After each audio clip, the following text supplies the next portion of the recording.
with that being said, let's start off with the pull list, of course, because it's a pretty nice one. We've got 10 comic book pulls for the week of February 4th for a total of $49.90. Just under that $50 budget. I like to stay just under. And yeah, let's get into it. So, pick of the week, dude. Gotta be honest, it's Absolute Superman 16. Absolute Superman number 15 was so good. It's Superman coming into his own. He is the Superman of this universe, finally. And we're just loving all of the stuff from Jason Aaron. The artwork from Juan Ferrara is excellent as well. So yeah, dude, I definitely think that Absolute Superman number 16 is my pick of the week. We know that this version of Cal is going to be facing off against the absolute version of the Hawkman. This guy's bad. We know from Forever Evil. Wait, not Forever Evil. I said that as a mistake as well. It's called Absolute Evil, that one shot.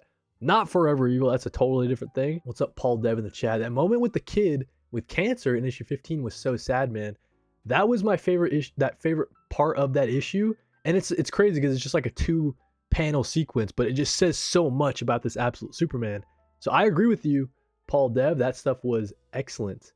Jason Aaron knows how to pull the heartstrings. Definitely agree with that. The first arc was going on for so long. Like, maybe that's the only critique I can come up with is just, hey, it'd be nice to kind of move on from the Battle of Smallville. We're kind of doing that for a little bit. But I think that with issue 15, we're set up for a really, really interesting arc. Issue 15 was a great place to start. You guys can pick up 15, then pick up 16 and get reading. Jason Aaron, Juan Ferrara, Superman, Absolute Superman issue number 16. Excited about that. Just look on the cover. Like, we're going to be getting a Hawkman and an Absolute Superman fight. That's pretty cool. Let's also talk about Batman number 6.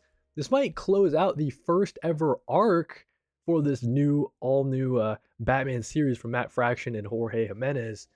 Issue 5 was excellent. It was very action-packed. The whole thing just ripped. It was essentially a failed little date night Bruce Wayne was trying to go on with the scientist girl. They get chased by this new villain called like the Ojo. I thought it was pretty sick, and it looks like we're keeping it going with issue number 6. After he survives the night from hell, the long night isn't over for Bruce Wayne. While he juggles multiple needs as Bruce, Hugo Strange's monster men attack a petrochemical facility and force Batman into action. Gotham City becomes a powder keg as superstars Matt Fraction and Jorge Jimenez continue their acclaimed run on the Caped Crusader. Overall, it's like, okay, what's the story kind of going on with this Batman run? It's not like the most exciting thing in the world, but I am tuned into it. I think Matt Fraction has a good eye for his Batman characterization, right? It's just like, what's going on? Like, where are you getting us to, right? Like, we got Vandal Savage doing this thing. We got the this introduction of the new villain. At the very end of last issue, we know that Damian Wayne accidentally called Bruce, called him Damian accidentally called Bruce like his dad, and the scientist lady's like, what? So we'll see maybe some fallout of that in this issue number 6, but that's going to be a pretty fun read, I'm sure, from Matt Fraction, Jorge Jimenez. Absolute Green Lantern number 11 is a series that I dropped a while ago. Still on the pull because I do that way I know to read issue 10. Like, this Wednesday, issue 10 will be on the app. So I guess technically I got 9 pulls for the week, not 10.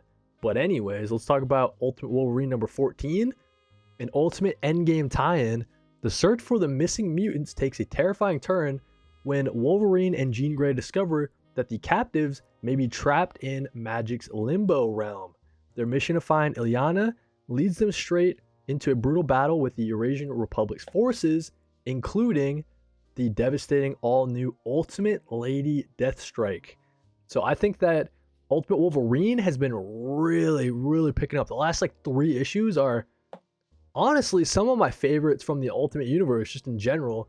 Like the Ultimate series has had a lot of highs, but this Ultimate Wolverine series, it's action-packed. I think the art has been really cool. And this version of Logan, we know that he was like the Winter Soldier, right? Like, I think that it's just working for me. So Ultimate Wolverine, issue 14, Chris Condon, Alessandro Cappuccio. So Cappuccio coming back. We know that he was the main artist for this series. And yeah, dude, we're just keeping it going. It's cool seeing Chris Condon. It seems like he's going to be leaning pretty heavy on Marvel. He's doing the Ultimate, what the hell is it called? Reborn, Ultimate Impact, whatever the hell that series is going to be called. Kind of like the fallout of the Ultimate Universe. They got Chris Condon writing that. So it seems like Chris Condon's going to be picking up a lot more work over at Marvel, in addition to that DC series he's doing, the DC Vertigo, Peril of the Brutal Dark, and Ezra Kane Mystery, which I'm really excited about. But yeah, cool seeing Chris Condon doing some work over at Marvel. Let's talk about DC KO Knightfight number 4.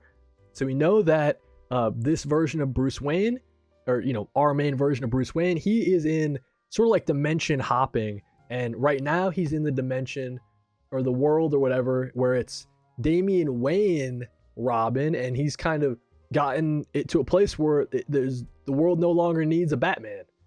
So that's kind of an interesting take from this Damian, and we'll have to see what kind of comes of that. And we also know that Bruce Wayne is a grandpa in this. We found out at the tail end of the last issue. Excited to see what happens with that. Of course, this isn't like the actual Damian. It's like the Heart of Apocalypse in the DCKO event, kind of playing games with this version of Batman, or our version of Batman. I don't know why I keep saying that, but yeah, pretty interesting stuff on the DCKO side of things. It's not like Knightfight's not like the best series of all time that I've ever read, but it's pretty fun from Josh Williamson and Dan Mora. Always cool seeing his take on the Batman family of characters.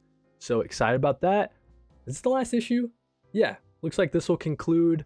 DCKO Knightfight will conclude the series, and we'll have to see how it ends up. It says here on the solicit, will Bruce destroy everything his son has built to overcome the Heart of Apocalypse test and re-enter the DCKO tournament? So we know that the DCKO tournament has 4 remaining fighters.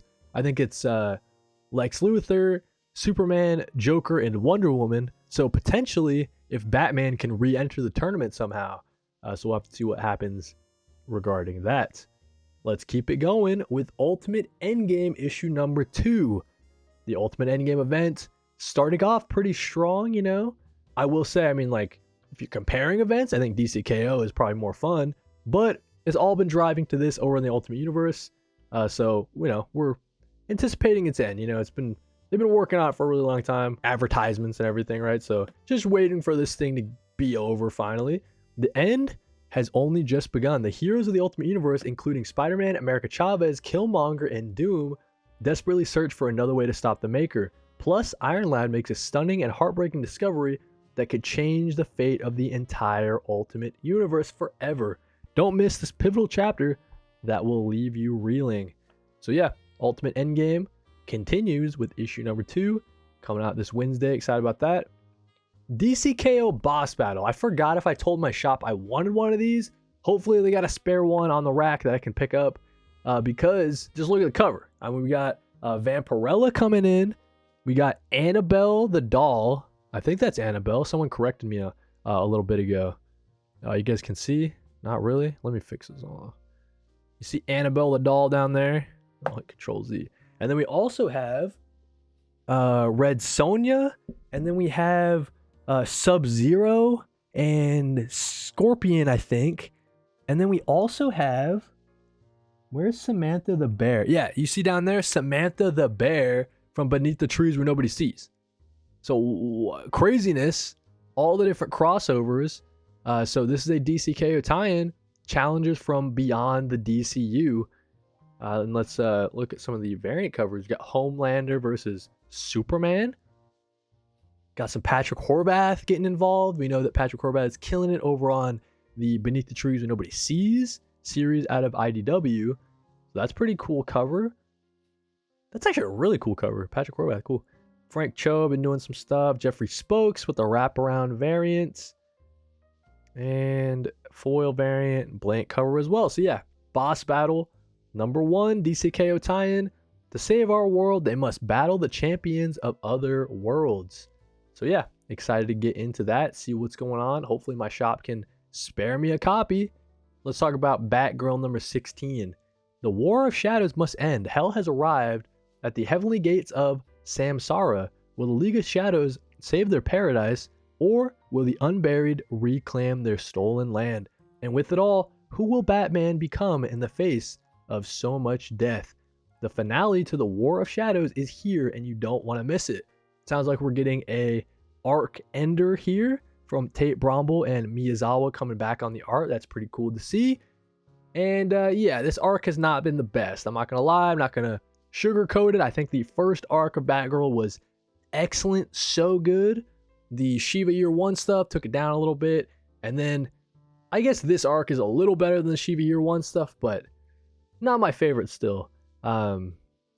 It's cool. It's just like, I'm not like so invested in what's been going on, I guess. So hopefully they can get back to the series peak. Tate Bromble, Miyazawa getting us back to that first arc. Heard mixed things about this Batgirl series, says Paul Dev. Yeah, I wish I wasn't so mixed on it. Because like that first arc, I'm serious. Like the first 6 issues of this series are some of the best stuff that was coming out of DC at the time. But I think they kind of lost all that momentum. It's kind of sad to see. It was action-packed. I think the Cassandra Cain characterization is really cool. It had a lot of like, pretty compelling, like mother-daughter relationship stuff, as we know that, Shiva's her mom and she's dealing with all of that. Kind of the legacy, or the legacy of Shiva that's been kind of left. And yeah, so hopefully when issue 17 spins back up in March, she's going back to Gotham. So hopefully they can get us right back to what we were loving about the series when Cassandra Cain gets back to Gotham. But issue 16, excited to see how they wrap up this arc. Maybe this arc can really stick the landing and I'll end up loving it. So we'll have to see. 2 more issues to talk about, like Nice House by the Sea, issue 7. This is a big deal because this is DC Vertigo coming back. It starts this Wednesday. So right after this, it's going to be pretty much weekly after this point. So it's going to be Nice House by the Sea. And then they're doing, the next week is going to be, Bleeding Hearts. And then the next week after that is End of Life, I think. And then after that, it's Peril of the Brood of Dark and Ezra Kane Mystery from Chris Connon and Jacob Phillips. Derek Seaborn in the chat says, what's up? Alex Rogues in the chat also saying, what up? But yeah, Nice House by the Sea. Definitely, you got to be reading the first, Nice House on the Lake. And then you got to read the first 6 issues, or else issue 7 is not going to make any sense to you. But we're excited to see this series returning. It's been a really long time. James Tynion IV, Alvaro Martinez Bueno, and Jordi Belair, of course. Excellent creative team on that. So looking forward to it. Bleeding Hearts, I'm looking forward to. Derek Seaborn says in the chat, that one is probably my number 2 out of the whole DC Vertigo initial wave they got coming. Definitely Bleeding Hearts. I'm anticipating that for sure. Dennis Camp just continuing his excellent 2025. So we're looking forward to that. Tommy B in the chat says, so hype for Bleeding Hearts as well. Dude, this is cool because we're going to get into all of the issue number 1s right after I do the comic book reviews. So one of the things we're talking about in that will be Bleeding Hearts and all the other Vertigo titles for February. So definitely stay tuned. But to finish off the pull list, right? Last thing, we got High Strangeness, issue number 4. I think this series is ending at 5, so I'm just going to keep pulling it. It's like an anthology horror type of thing out of Oni Press. First one dealt with like aliens. The second one I think deals with like Sasquatch, I think. Yeah, Sasquatch. So they all kind of deal with different conspiracy theory type of stuff from Oni Press. Been pretty fun. It's not my favorite series of all time, but I was going to continue pulling it in full. But yeah, that's what we have for the weekly pull list for February 4th. We got 10 comics. I guess technically we got 9 because Absolute Green Lantern will not be on my pull list. So that's going to be 9 comics for a total of, I don't know, dude, like $45. So looking forward to New Comic Book Day, February 4th, of course. Let me know down in the comments what you're looking forward to. And yeah, while you're down there, leaving a comment, like if you like, sub if you love.